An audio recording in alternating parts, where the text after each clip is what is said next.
الحمد لله الذي خلق السفل والأولى والحمد لله الذي حبيبه المصطفى أما بعد فأعوذ بالله من الشيطان الرجيم بسم الله الرحمن الرحيم لقد جاءكم رسول من أنفسكم عزيز عليه ما عنتم حريص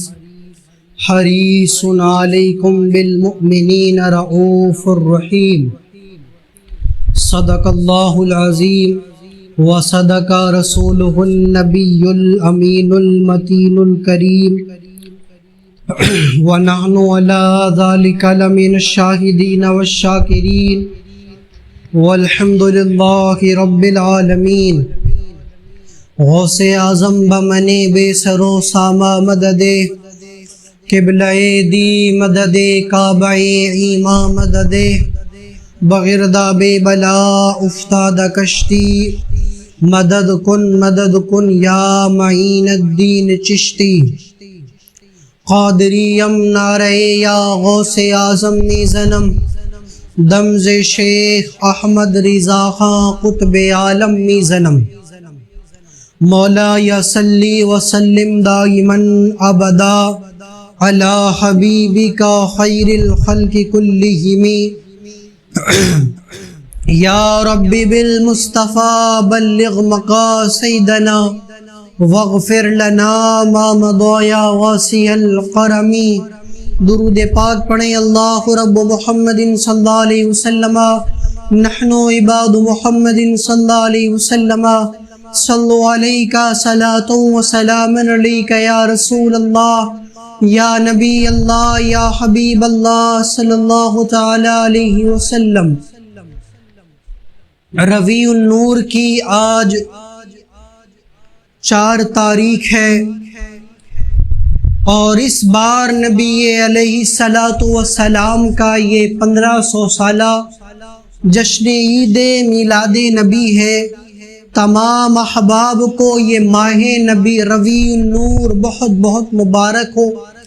اللہ تعالیٰ اس مہینے کی برکت سے سرکار کا فیض، سرکار کا کرم، سرکار کی عنایت ہم سب کو نصیب فرمائے۔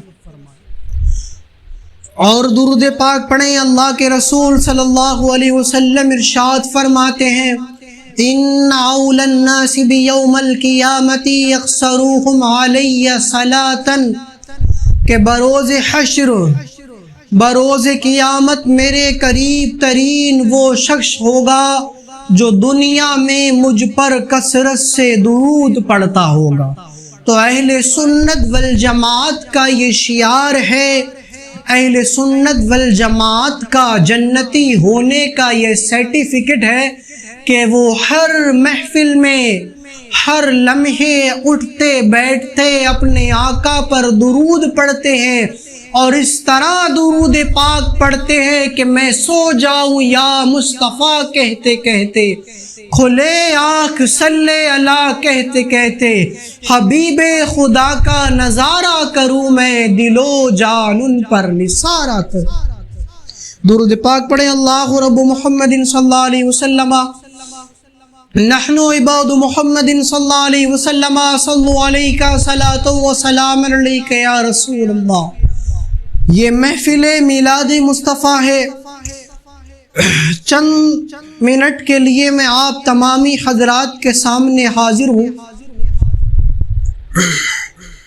نبی علیہ الصلاۃ والسلام کی پیدائش سے قبل جو تاریخ ہے، سرکار کی سیرت نگاروں نے سیرت لکھی اپنی کتابوں میں اس پر گفتگو آپ حضرات کے سامنے کروں گا۔ رب قدیر سے دعا ہے مولا مجھے حق بولنے کی توفیق عطا فرمائے۔ اور ایک مرتبہ درود پاک پڑھیں۔ اللہ رب محمد صلی اللہ علیہ وسلم نحن عباد محمد صلی اللہ علیہ وسلم صلو علیک صلاۃ و سلام علیک یا رسول اللہ۔ حضرت ہاشم نبی پاک کے پردادا ہے۔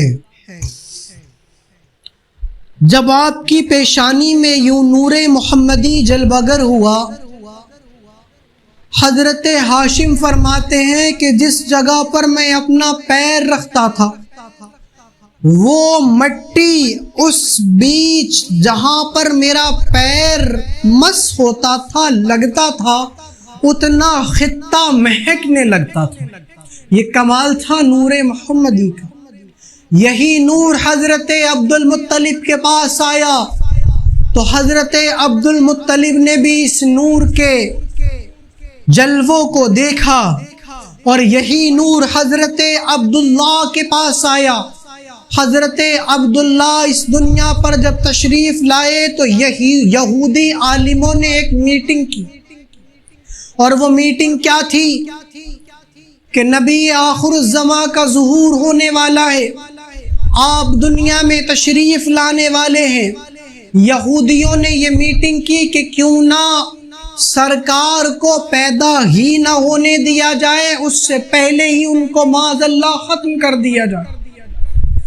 اس طرح انہوں نے میٹنگ کی، اور ایک شخص کو انہوں نے اس کام کے لیے ہائر کیا اور کہا تجھے اتنی دولت ہم دیں گے کہ تیری کئی نسلیں اس دولت کو ختم نہیں کر سکتی، وہ ان کے لیے کافی ہوگی۔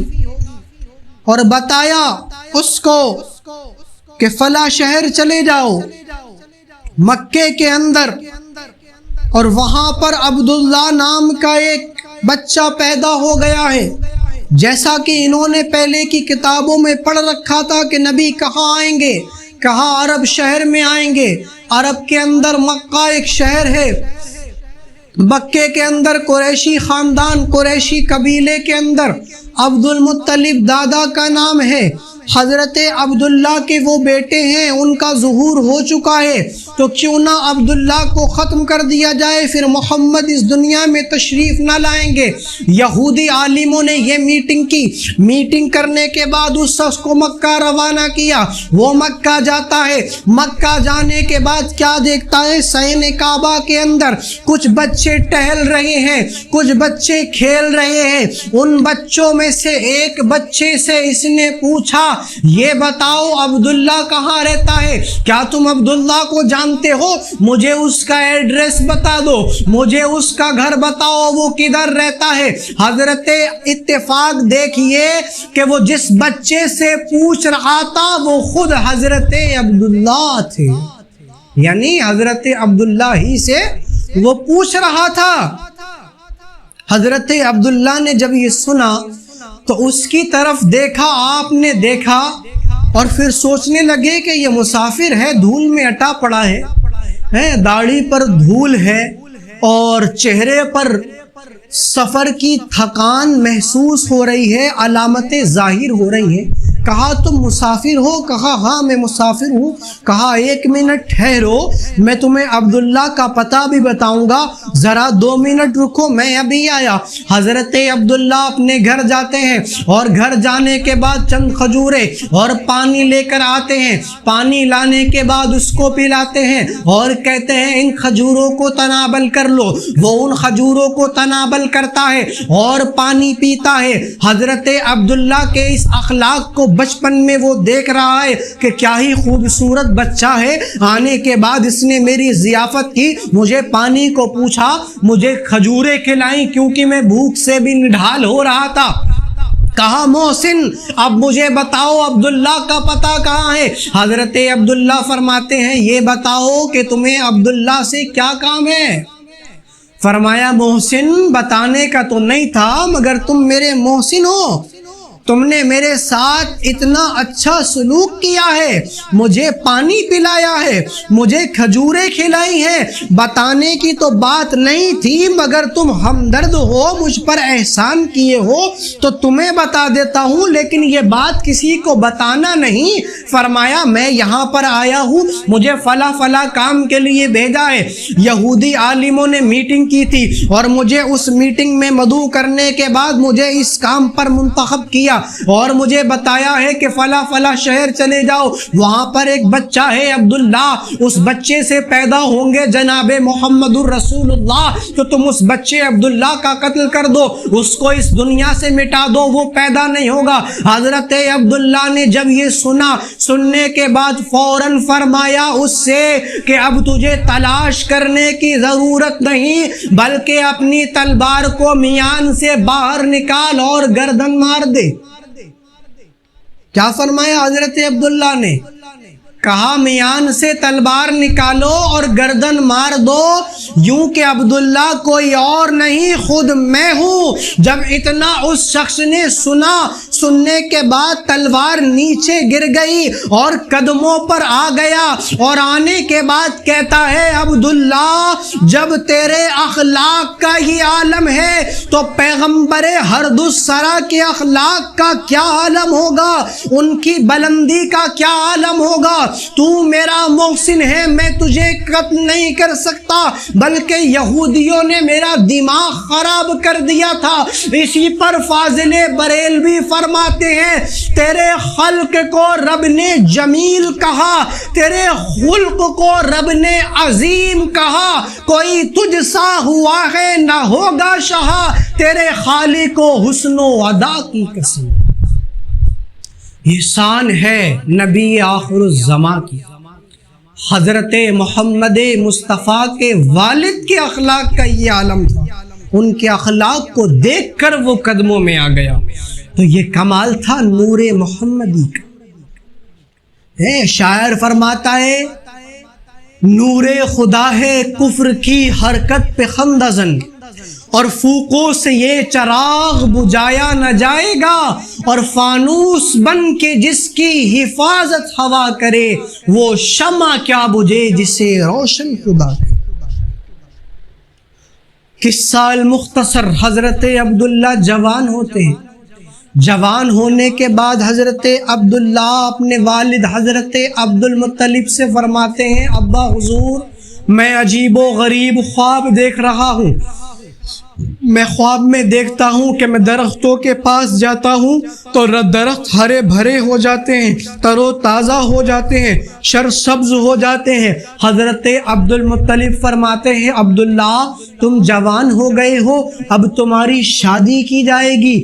حضرت عبداللہ کے بھائیوں سے حضرت عبد المطلب نے مشورہ کیا اور فرمایا میں عبداللہ کی شادی کرنے لگا ہوں، عبداللہ کی شادی کروں گا۔ حضرت عبداللہ اتنے خوبصورت تھے، اتنے حسین و جمیل تھے کہ پورے مکے کی ایک ایک لڑکی، ہر لڑکی مکے کی یہ تمنا کرتی تھی کہ میں حضرت عبداللہ کی زوجیت میں آ جاؤں، حضرت عبداللہ سے میرا نکاح ہو جائے، حضرت عبداللہ میرے شوہر بن جائیں، میں حضرت عبداللہ کی بیوی بن جاؤں۔ اس طرح کی تمنائیں سارے مکے کی لڑکیاں کیا کرتی تھی۔ اللہ نے ایسا حسن حضرت عبداللہ کو عطا فرمایا۔ حضرت عبد المطلب سوچ رہے ہیں کہ میرا بیٹا بڑا نیک ہے، بڑا خوبصورت ہے، بڑا پرہیزگار اور متقی ہے، تو میں اس کے لیے بیٹی بھی پارسا تلاش کروں گا، متقی تلاش کروں گا۔ لیکن آج کا دور ہے، آج ہم جب رشتے دیکھنے جاتے ہیں، آج جب ہم اپنے لڑکے کے لیے لڑکی تلاش کرتے ہیں تو اس کی دینداری نہیں دیکھتے، اس کا اخلاق نہیں دیکھتے، وہ کس طرح سنیت پر پابند ہے اس کو ہم چیک نہیں کرتے، بلکہ ہم حسن دیکھتے ہیں اور یہ دیکھتے ہیں مال کتنا ملے گا۔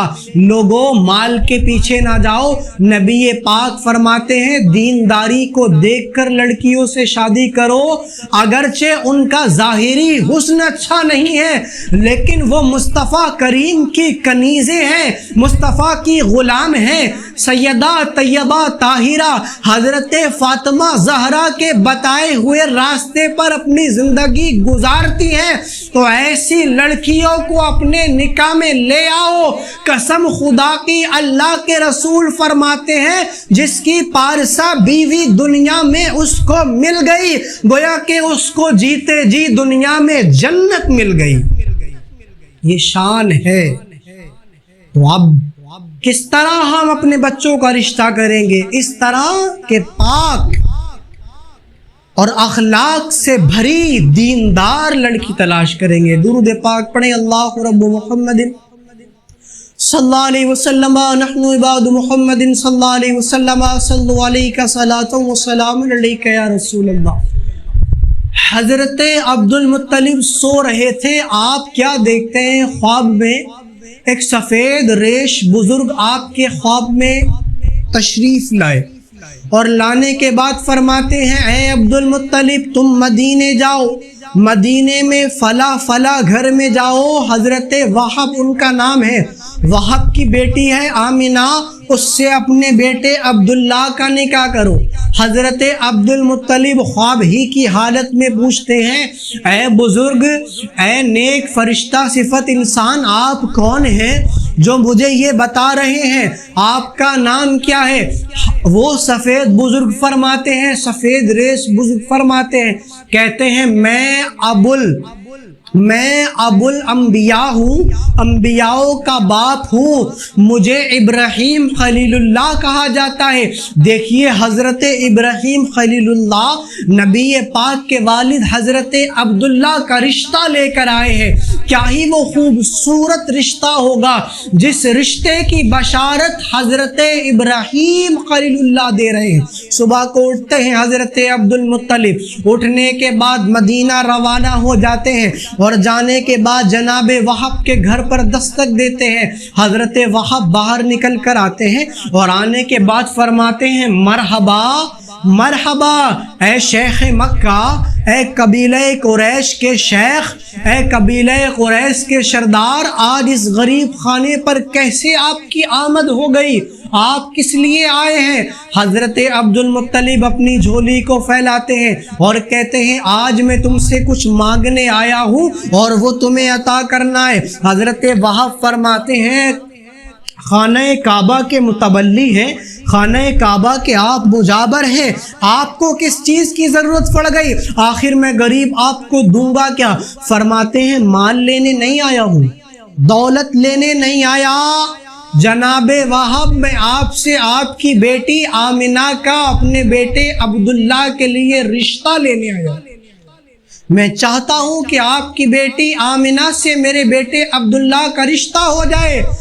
المختصر نبی پاک صلی اللہ تعالی علیہ وسلم کی شادی حضرت آمنہ سے ہوتی ہے۔ مورخین کتابوں میں لکھتے ہیں کہ جب ڈولی حضرت آمنہ کی اٹھی تو اٹھانے والے کوئی اور نہیں بلکہ حضرت جبریل، حضرت میکائیل، حضرت اسرافیل، حضرت عزرائیل تھے، کوئی دوسرا نہ تھا۔ پتہ چلا جتنی متقی حضرت آمنہ تھی، رب قدیر نے ان کی ڈولی اٹھانے کے لیے نوری فرشتوں کا انتظام فرما دیا۔ سبحان اللہ، یہ شان ہے حضرت آمنہ کی۔ حضرت آمنہ تشریف لاتی ہے، شادی ہو گئی حضرت عبداللہ کی۔ شیخ محقق شیخ عبدالحق محدث دہلوی فرماتے ہیں یوں تو سرکار کی آمد پیر کے دن ہوئی، لیکن میں یہ کہتا ہوں سرکار جب بدن فاطمہ بدن حضرت آمنہ میں جب آئے تو وہ دن کوئی اور نہیں، آج یعنی جمعے کا دن تھا۔ سرکار جمعے کے دن منتقل ہوئے حضرت عبداللہ کی پشت سے شکم حضرت آمنہ میں۔ ہوا یہ کہ حضرت آمنہ کے شکم میں جب آتا ہے اللہ کے رسول کا نور تو عجیب عجیب معاملات ہو گئے۔ حضرت آمنہ باہر جاتی ہیں تو کیا دیکھتی ہیں؟ محلے کی بکریاں آپ کے آگے سجدہ کرتی ہیں، آپ جس زمین پر پیر رکھتی ہیں وہ زمین آپ کے لیے نرم ہو جاتی ہے، آپ کے جسم سے خوشبوئیں پھوٹنی شروع ہو جاتی ہے۔ یہ نور محمدی کا کمال تھا۔ حضرت آمنہ نبی پاک کی ماں خود فرماتی ہیں کہ ہر مہینے میرے خواب میں ہر مہینے میرے خواب میں اللہ کا ایک نبی آتا، حضرت آدم آئے اور آنے کے بعد فرماتے ہیں اے آمنہ تجھے مبارک ہو، تو نبیوں کے امام کی ماں بننے والی ہے۔ دوسرے مہینے حضرت شیش آتے ہیں اور آنے کے بعد فرماتے ہیں آمنہ تمہیں مبارک ہو، تم ساری کائنات کے، اس کائنات کے سبب بانی حضرت محمد مصطفیٰ صلی اللہ علیہ وسلم کی ماں بننے والی ہو۔ حضرت نوح آتے ہیں، غرض یہ کہ آخری مہینے میں حضرت عیسیٰ روح اللہ آتے ہیں اور آنے کے بعد فرماتے ہیں آمنہ تم خاتم النبیین کی ماں بننے والی ہو، اس کے بعد کوئی نبی اس کائنات میں نہ آئے گا اور وہ نبی تمام نبیوں کا سردار ہوگا۔ غرض یہ کہ قصہ المختصر 12 ربیع الاول کے دن حضرت آمنہ کے شکم سے نور نکلا۔ حضرت آمنہ فرماتی ہیں خرج منی نور، میرے جسم سے نور باہر نکلا، منتقل ہوا، اور اس نور کی چمک سے، اس نور کی روشنی سے میں نے مکے میں بیٹھے بیٹھے ملک شام کے محلات دیکھ لیے۔ اسی نور کی روشنی سے، اسی نور کی چمک سے میں نے مشرق و مغرب کو دیکھ لیا۔ میں نے حضرت جبرائیل کو خانہ کعبہ کی چھت پر جھنڈا نصب کرتے ہوئے دیکھا، میں نے فرشتوں کو مشرق میں جھنڈا لگاتے ہوئے دیکھا، میں نے فرشتوں کو مغرب میں جھنڈا لگاتے ہوئے دیکھا۔ شیخ محقق فرماتے ہیں مشرق اور مغرب میں جھنڈا لگانے کی وجہ یہ ہے کہ یہ وہ آنے والا ہے جس کی حکومت مشرق سے لے کر مغرب تک اور خانہ کعبہ پر بیٹھ کر پوری دنیا میں وہ حکومت کرتا ہوا نظر آئے۔ یہ شان ہے آمنہ کے لال کی، سرکار تشریف لائے۔ فلک کے نظاروں زمیں کی بہاروں، فلک کے نظاروں زمیں کی بہاروں، سبھی دے مناؤ حضور آ گئے ہیں، حضور آ گئے ہیں، حضور آ گئے ہیں، حضور آ گئے ہیں، حضور آ گئے ہیں۔ وقت کی قلت دامن گیر ہے، انشاءاللہ اس کے علاوہ محفل ہوگی تو اس سے آگے کا میں اس میں انشاءاللہ کنٹینیو کروں گا۔ رب قدیر سے دعا ہے کہ اللہ تعالی ہم سب کو دھوم دھام کے ساتھ سرکار کا میلاد منانے کی توفیق عطا فرمائے۔ اور ایک بات میں آپ کے سامنے گوش گزار کر دوں کہ نبی پاک کے میلاد سے الرجی صرف ایک کو ہے، پتہ ہے کس کو ہے؟ وہ ایک کو ہے۔ احمد یار خان نعیمی مفسر قرآن فرماتے ہیں نثار تیری چہل پہل پر ہزاروں عید ربیع الاول، سوائے ابلیس کے جہاں میں سبھی تو خوشیاں منا رہے ہیں۔ سرکار کا میلاد منائیں یا نہ منائیں یہ سوال اہل اسلام کے لیے نہیں، اہل ایمان کے لیے یہ سوال بنا ہی نہیں ہے کہ ہم سرکار کا میلاد کریں یا نہ کریں۔ یہ تو فقط اس کے لیے ہے جو سرکار کی آمد پر رویا تھا، اس کو ابلیس کہا جاتا ہے۔ آج اگر کسی کو میلاد مصطفیٰ سے چڑ ہے تو وہ گروہ ابلیس میں سے ہے، گروہ مسلمان سے نہیں۔ تو اللہ تعالی ہم سب کو نبی پاک کے میلاد کی خوشیاں منانے کی توفیق عطا فرمائے۔ وآخر الدعوانا ان الحمد للہ رب العالمین۔